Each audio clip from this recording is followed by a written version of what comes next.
Alors que là-bas, il n'y avait qu'un petit truc, là, un petit coffret qu'on appelait l'Arche de l'Éternel. Mais là-bas, on a fait 2 veaux.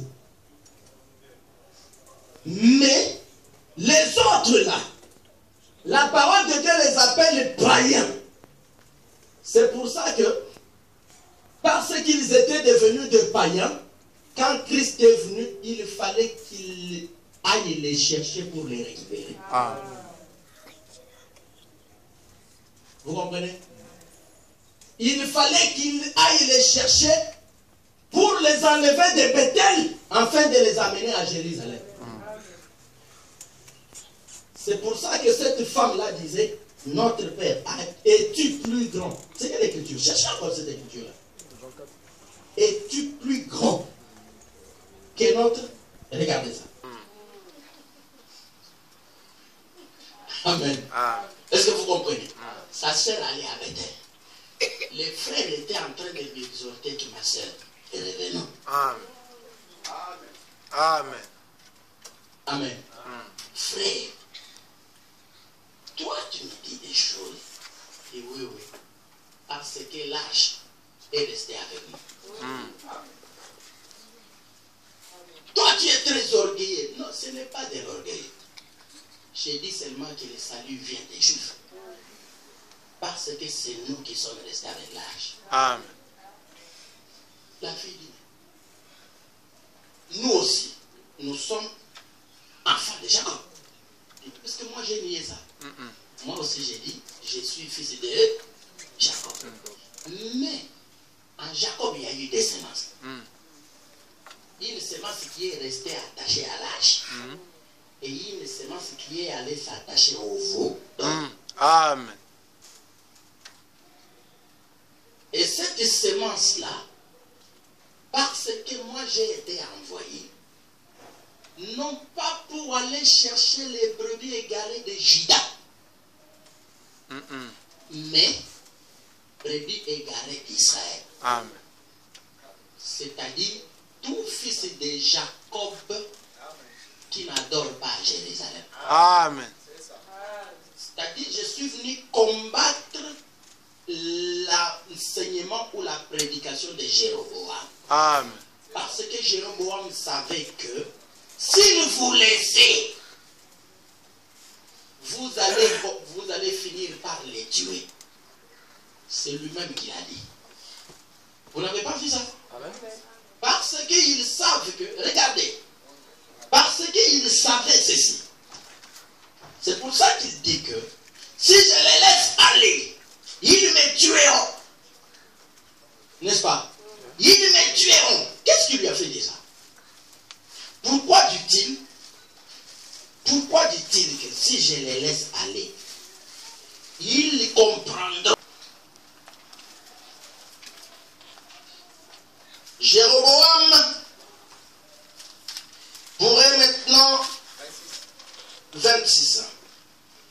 Les royaumes pourraient bien maintenant retourner à la maison de David si ce peuple monte à Jérusalem pour faire des sacrifices dans la maison de l'Éternel. Le cœur du peuple retournera à son Seigneur, Roboam, roi de Juda, et ils me tueront et retourneront à Roboam, roi de Juda. Pourquoi avait-il ça? C'est parce que lui-même étant Israël, il connaissait la réaction du peuple une fois qu'il a découvert que tu l'avais séduit. Amen. Pourquoi? Parce que cela est écrit dans Deutéronome chapitre 13. Regardez.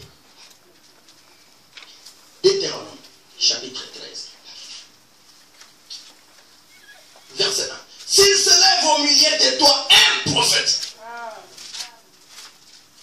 ou un songe qui t'annonce un signe ou un prodige, et qu'il y ait accomplissement du signe ou du prodige dont tu t'as parlé en disant, allons après d'autres dieux, des dieux que tu ne connais point, et servons-les. Verset 3, tu n'écouteras pas les paroles de ces prophètes ou de ces songeurs, car c'est l'Éternel votre Dieu qui vous met à l'épreuve, pour savoir si vous aimez l'Éternel. Mort, verset 5. Vous voyez ça? Sera puni des morts, car il a parlé des révoltes contre l'Éternel votre Dieu qui vous a fait sortir du pays d'Égypte et vous a délivré de la main de servitude. Et il a voulu te détourner de la voie dans laquelle l'Éternel ton Dieu t'a ordonné de marcher. Tu ôteras ainsi le mal du milieu de toi. Tu vois ça, frère? Ça, c'est une loi qui était dans la voie, qui était dans la voie du Seigneur, qui était dans la connaissance, qui était dans la tête de Jéroboam. Jéroboam savait ça, qu'il risquait ça. Mais pour qu'il les risque, qu'est-ce qu'il faut? Il faut tout simplement que les peuples ouvrent les yeux. Je ne sais pas si vous comprenez. Il suffit seulement que les peuples ouvrent les yeux et qu'ils voient que, en tout cas, on nous a donné une autre direction. C'est fini. Mais le Dieu d'Israël, le Dieu de nos pays, est capable de pouvoir faire en sorte que même celui qui est parti adorer à Bethel, dès que ses yeux s'ouvrent, c'est fini, il retourne à Jérusalem. Amen. Et la force qui fait à ce qu'un enfant de Dieu puisse retourner à son Dieu, c'est une force qui vient par la lumière. C'est une force qui vient par la lumière. Voilà pourquoi, quand Dieu a vu, quand Dieu a compris que il faut maintenant que je retourne Samarie vers Jérusalem, c'est ainsi qu'il a envoyé Jésus-Christ.